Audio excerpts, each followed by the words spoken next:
da comunicação, eu vou entrar numa seara mais técnica, uma visada histórica. O que me interessa discutir nesse momento é olhar, ao longo do tempo, como é que as edições francesas perceberam o trabalho da anotação. Então, eu deveria fazer duas partes, uma parte vendo o campo francês e uma segunda parte vendo o campo brasileiro, que eu deixo para uma outra oportunidade, já que nós estamos fazendo isso agora. Né? Eu chamei essa comunicação de procedimentos editoriais, a anotação de cartas de perspectiva histórica. Na apresentação do livro Correspondência Familiar e Escritos Íntimos, de Victor Hugo, divulgado na França em 88, Jean Goudon elabora uma instigante síntese crítica a propósito das atividades relacionadas à publicação de cartas. Para o organizador, todos os problemas que chamamos técnicos são, antes de mais nada, problemas de natureza intelectual. O que o pesquisador chama de procedimentos técnicos contempla um conjunto de atividades editoriais, a fixação do texto, o encadeamento das vozes da correspondência, a elaboração de notas de pesquisa, a análise documentária, a montagem de dossiês textuais e iconográficos, a construção de índices remissivos, etc. Essas ações, escoradas em rigorosos pressupostos críticos, definem, de fato, as bases de uma edição científica de cartas. Ao cumprir o estabelecimento do texto fidedigno de uma correspondência, o organizador não pode se esquivar de conhecimentos filológicos e da crítica genética. A paleografia ensina-lhe a decifrar letras e garranchos. Para a análise documentária das cartas, ele precisa entrar na seara da arquivologia. São necessários, igualmente, os saberes da editoração, no trato das listagens temáticas e remissivas, bem como das tábuas cronológicas. O caráter intelectual, que aparece aqui, da prática de edição de cartas, parece mais evidente, contudo, quando entra em pauta a elaboração das notas de pesquisa da correspondência. As cartas, como sabemos, são, por natureza, discursos elípticos. Produzidos em um determinado contexto histórico e biográfico, são textos referenciais, mas altamente alusivos, muitas vezes inteiramente opacos a leitores que não os que estão diretamente envolvidos na troca de correspondência. E as mensagens aludem a fatos e pessoas que hoje ficaram soterrados nas camadas do tempo. O esforço do anotador, na conhecida imagem criada por Colette Becker, é a de uma ancoragem das cartas no tempo em que foram escritas. Ou seja, ele busca fornecer elementos contextuais para que as mensagens possam ser mais bem compreendidas. O que parece meramente técnico, ou seja, uma prospecção bibliográfica, exige do anotador, do organizador, um saber multidisciplinar. Percorrendo muitas áreas do conhecimento, tantas quantas os assuntos tratados na correspondência indiquem, o preparador de uma edição palmilha o terreno da história, da geografia, da literatura, das artes visuais, da música, da sociologia, etc. Essa mesma referida dimensão intelectual vigora no enfrentamento de questões metodológicas, definindo não apenas um fazer, mas também um saber fazer. Deixo aqui de evocar uma das etapas iniciais do trabalho, aquela voltada à reunião das cartas dispersas. É verdade que não há procedimento intelectual nessa atividade que leva o pesquisador de Seca a Meca. As cartas não são nômades apenas em sua forma e função, lembrando aqui o termo cunhado por Brigitte Dias, mas cumprem também uma verdadeira deriva em sua materialidade, passando por tantas mãos, encontrando guarida em arquivos públicos e privados. Nesse caso, a reunião das cartas, os pesquisadores devem contar com uma boa política de relações pessoais, uma convincente retórica e, claro, um bocado de sorte.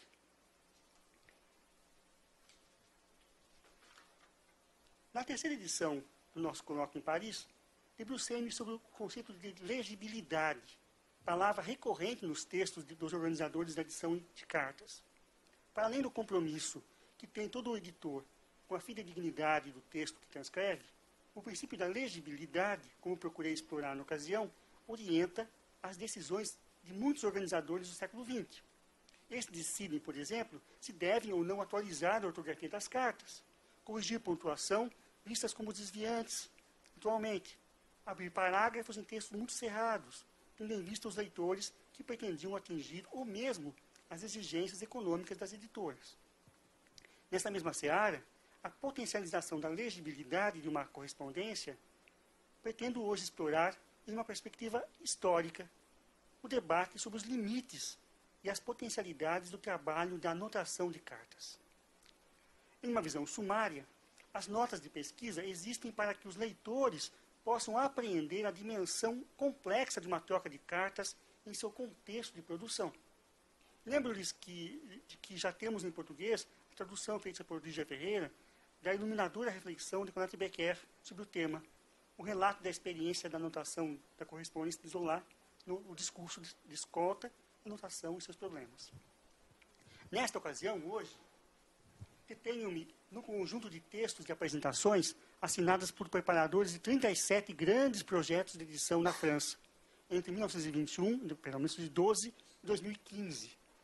Destaco desse conjunto a Correspondance Générale do crítico francês Sainte-Beuve, difundida a partir de 1935, marco incontornável do que poderia significar uma edição científica, e, em particular, a figura do seu organizador, Jean Bonnereau, que nasceu em 82 e morreu em 64, que atuou como conservador da Biblioteca da Universidade de Paris, e sublinharei ainda o caráter paradigmático do trabalho editorial levado a cabo pela equipe Émile Zola na publicação dos 10 volumosos tomos da correspondência do escritor naturalista entre 82 e 95. Como ponto de partida, recuperando posturas críticas dos organizadores de cartas em relação aos procedimentos de anotação, recuo até 1912. Nessa data, Louis Thomas empreende a publicação da Correspondance Générale do escritor francês romântico Chateaubriand. Thomas desqualifica a importância das notas de pesquisa, imaginando que o leitor se aborreceria com esse tipo de aparato informativo, talvez mais apropriada apenas em uma edição filológica, restrita, portanto, a especialistas. A carta, assim, poderia valer por si mesma, e a sequência dos textos garantiria, na visão dele, um sentido biográfico autônomo. Afirma com isso querer poupar o leitor, mas quer poupar também a própria imagem, distanciando-se de uma certa figuração do erudito precária associada à ideia de ostentação do conhecimento. Eu reduzi as notas e, na maior parte das vezes, pude dispensá-las. Sei o quanto é fácil, com um dicionário biográfico, fazer figura de erudito. Aliás, salvo no caso de uma edição filológica, penso que a anotação incomoda o leitor em sua busca de fruição intelectual. O grande esforço de Jean Bonnereau, em 1935, na edição da Correspondance Générale de Sainte-Beuve, parece ter sido o de mostrar que a erudição do organizador deve estar a serviço do conhecimento de um autor. Ou, em outras palavras, que a acumulação de um saber deveria tornar-se partilha de um legado coletivo. E o que uma correspondência deve ter sua legibilidade potencializada pela atuação do anotador. O primeiro volume, de 604 páginas, abrangendo apenas 18 anos da vida do crítico francês, estava pronto desde 1930, ele vai sair em 34, 35. Mas teve que esperar até 35 para ganhar a impressão. O primeiro editor renunciou ao contrato, talvez supondo o dispendioso projeto que, irrefletidamente, tinha afiançado. De fato, a despeito da Segunda Guerra Mundial e de tantas dificuldades, a empreitada de Jean Bonnereau estendeu-se até o tomo 15, em 66. Nas mãos do filho dele, Alain, o projeto avançou até o seu final previsto, o volume 19, de 73. As ponderações de Bonnereau sobre a prática da anotação podem ser acompanhadas ao longo dos volumes. Na introdução do primeiro deles, ele vislumbra a possibilidade de reconstrução do clima, entre aspas, de uma época, cuidando em elucidar exaustivamente nomes e referências presentes nas cartas. Prevê, assim, a construção de uma narratividade, articulando essas ilhas discursivas que efetivamente são as cartas.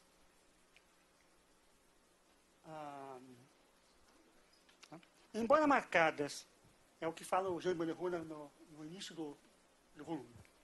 Embora marcadas pela brevidade, as notas produzidas buscam explicitar todos os nomes próprios ou alusões presentes nas cartas, favorecendo a legibilidade das mensagens e a vivacidade de sua leitura. As notas exibem fragmentos de correspondência passiva. São breves. Nesses termos, as cartas não são mais vistas como ilhotas, mas uma sequência ininterrupta de discurso, que evoca um clima do tempo vivido pelo escritor e os seus correspondentes. Na introdução do segundo volume, em 36, Bonnereau reconhece pequenos erros de informação do livro anterior, inevitáveis, segundo ele, para quem tiver a audácia de compulsar tantos dados e datas e informações.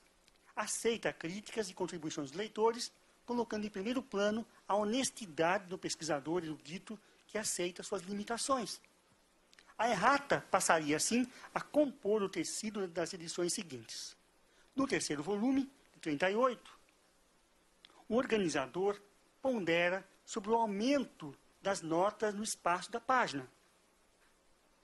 Se as notas se multiplicam e são amplamente desenvolvidas no volume, incorrendo no perigo apontado por La Bruyère de fazer periclitar o texto sob o peso dos comentários, é para fornecer aos pesquisadores referências precisas sobre as mensagens. As notas estão lá como provas, esclarecimentos. Nenhum nome mencionado deve ficar obscuro. Nenhuma alusão deve permanecer sibilina. Bonnereau se vale de belas imagens para explicitar o seu modo de entender o papel do anotador. Pode ser o do construtor de uma estrada sólida que precisa suportar a travessia daqueles que pretendem ir mais além. É uma expressão dele, né? Em uma pesquisa. Para ele, a expectativa do anotador é que ele possa ter poupado aos leitores de intermináveis pesquisas. A sua recompensa do anotador, claro, provém de seu esforço continuado e honesto, na convicção de que a obra de um erudito é tão necessária quanto a do cientista debruçado no microscópio ou do lavrador que se esfalfa na sua labuta. Tarefas igualmente dignas quando elas são levadas a termo com probidade e invencível vontade de servir.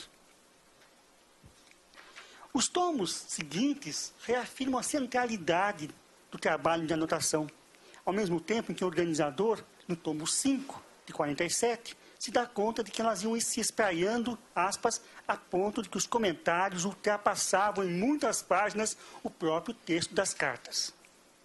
Como semeador, ele espera um reconhecimento no futuro, quando ele vai dizer o seguinte: aqui está a pródiga colheita resultante de penosos anos de trabalho.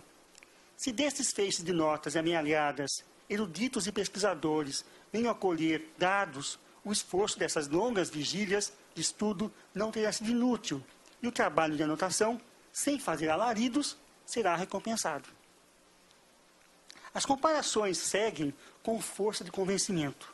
O anotador pode ser visto, no 8º tomo, de 58, como geólogo, botânico ou filatelista, amealhando peças e espécies novas para classificá-las, construindo um saber coletivo. Trabalho que lhe dá um prazer pessoal, pois a alegria das pequenas descobertas o coloca, aspas, para além das mesquinharias da vida cotidiana. Fecha aspas. No 10º tomo, Bonnereau faz o elogio do preparador de uma edição de cartas, que se enfronha em um, aspas, trabalho obscuro e que não tem fim, mas é um labor necessário. Fecha aspas. Para ele, aspas, poucos trabalhos intelectuais, de fato, exigem tanta vigilância e cuidados assíduos quanto a essas pesquisas de erudição, as notas. Jean Bonnereau deixou sua marca no campo letrado, legando-nos um modelo de edição de correspondência, paradigma, evidentemente, também temido, tendo em vista a sua amplitude intelectual e lastro erudito, que para o bem e para o mal, ele é um paradigma. Né? Seu nome será lembrado no primeiro volume da correspondência de Zola, levado a cabo por uma equipe de pesquisadores franceses e canadenses. Na introdução, Henri Mitterrand recupera exemplo de estudiosos que, aspas, consagraram sua vida a trabalhos de publicação de cartas de um escritor, do qual se torna, de alguma forma, a memória dele. Monderot seria, entre todos, o exemplo mais ilustre. Outros pesquisadores também figuram na fortuna crítica da epistolografia como referência no trabalho de anotação de cartas. Destaco Maurice Parturier, à frente da correspondência de Mérimée, Theodore Berstemann, publicando as cartas de Voltaire, e Philippe aquelas de Proust. Em contrapartida, na história editorial francesa, não será difícil encontrar, bem ou mal disfarçadas, o ódio à erudição entrevista na prática da anotação. Forneço poucos exemplos, sem colocar em questão a qualidade dessas publicações, em geral boas. Mesmo projetos editoriais de valor inquestionável fazem restrições ao uso extensivo das notas. Westermann, ligado a Voltaire, né, avisa em 53 que resistiu à tentação de multiplicar notas de rodapé nas cartas de Voltaire. George Roth, em 55, ao anotar as missivas de Diderot, afirma ter poupado o leitor da fadiga e irritação resultantes dos excessivos reenvios impostos aos olhos no movimento da leitura, do texto para a nota do rodapé e de volta para o texto interrompido. Victor Derlito, em 62, capitaneando a edição de cartas de Stendhal, afirma o seu compromisso de entrar em alguns detalhes a fim de explicar numerosas alusões presentes nas cartas, sem, contudo, tomar o comentário excessivamente volumoso. Ele vai dizer o seguinte: longe de nós a pretensão de acreditar que a anotação realizada tenha sido exaustiva. Georges Lubin, que levará a termo a publicação dos 25 volumes da correspondência de Georges Sand, anseia no volume inicial, de 64, a difícil justa medida entre, aspas, nada deixar à sombra e não esmagar o texto da carta sob a glosa. Marie Dormoy, difundindo a correspondência de Paul Lyotot, em 72, com a finalidade de tornar a edição mais leve, julga, aspas, útil colocar poucas notas. É a mesma precaução explicitada no primeiro tomo das cartas de Gautier, quando o organizador ambiciona tornar as anotações, aspas, ao mesmo tempo mais completas e menos pesadas possíveis. Para encerrar essa sequência de avaliações, recupero a surpreendentemente estranha proposição do editor das cartas de Apollinaire, em 2015, no que tange às notas. Nós não podíamos utilizar as notas inseridas nas edições precedentes. Elas pertencem a seus organizadores. Indicações remetem o leitor para essas notas. Quer dizer, ele vai reunir as cartas todas, mas vai mandar o leitor ir para outra edição. Nós nos reservamos ao direito de reescrever algumas delas e, mais raramente, de corrigi-las. Se uma certa razão não nos tivesse levado a frear o trabalho de anotação, seríamos levados a tais considerações que o texto da carta de Apollinaire pareceria um tronco tomado por parasitas. Bem longe de ser uma erva parasita, as notas na exemplar edição das cartas de Zola foram pensadas a partir de um ambicioso projeto que visava constituir um saber coletivo sobre o escritor, acolhendo a colaboração dos pesquisadores envolvidos. Então, de um lado, o Sambev é um projeto individual e a correspondência de Zola é um projeto coletivo, né? O que resultava, segundo Baker, em uma desejada abundante anotação. Então, eles assumem que, na correspondência de Zola, que é preciso, de fato, uma abundante anotação.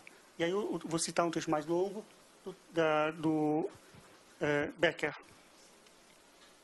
Sabe-se que o interesse por uma correspondência de escritor se desloca frequentemente do texto para as notas que o comenta. A leitura possui, assim, uma dupla visada. Aquela do discurso do autor, com a sua voz singular, visão própria dos seres, das coisas, dos acontecimentos, e aquela do discurso que busca restituir os fatos que o explicam, que lhe dá sentido em relação à história do escritor e da sociedade da qual participou. É por isso que acrescentamos às cartas de Zola uma abundante anotação, embora limitada em sua ambição. Não se encontrará nas notas de rodapé comentários críticos, análises ideológicas ou estéticas acerca do discurso epistolar, mas, sobretudo, informações biográficas da história dos textos, da história política, da história das ideias. Cabe ao leitor explorar concomitantemente o texto da carta e seu entorno informativo para construir uma interpretação em uma via crítica que melhor lhe convenha. Ao rastrear a fortuna crítica dessa edição, localizo a resenha assinada por Alain Pagès, focalizando a prática da anotação das cartas. Ele levanta, ao final, um ponto sobre o qual, penso, ainda pouco nos detivemos. Até onde pode ir o trabalho da anotação? Supondo que se pretenda superar a simples informação acerca das alusões presentes em uma carta. Até onde pode se expandir uma explicação e, sobretudo, a partir de que pressuposto deve-se decidir sobre a necessidade de elaboração de uma nota? A prática do comentário não pode ignorar a ideologia sobre a qual ela está fundada. Concluo a minha comunicação deixando ecoar a indagação desafiadora de Alain Pagès. Afinal, sobre qual ideologia se funda a prática de anotação de uma correspondência? Proponho-me em uma próxima oportunidade, à luz das considerações de caráter histórico e crítico aqui arroladas, debruçar-me sobre o campo editorial brasileiro, a fim de observar mais de perto procedimentos de anotação de cartas em 3 projetos de fôlego. O primeiro, a admirável edição da Correspondência Machado de Assis, já finalizada, a cargo de duas pesquisadoras da Academia Brasileira de Letras, a coleção, ainda em curso, da Correspondência Mário de Andrade, na USP, e, por fim, com algum distanciamento crítico, refletir sobre a inegável contribuição oferecida pelo grupo de pesquisadores aqui reunido no âmbito do convênio que reuniu o IEB e a Universidade Sorbonne Nouvelle Paris 3. É isso. Muito obrigado.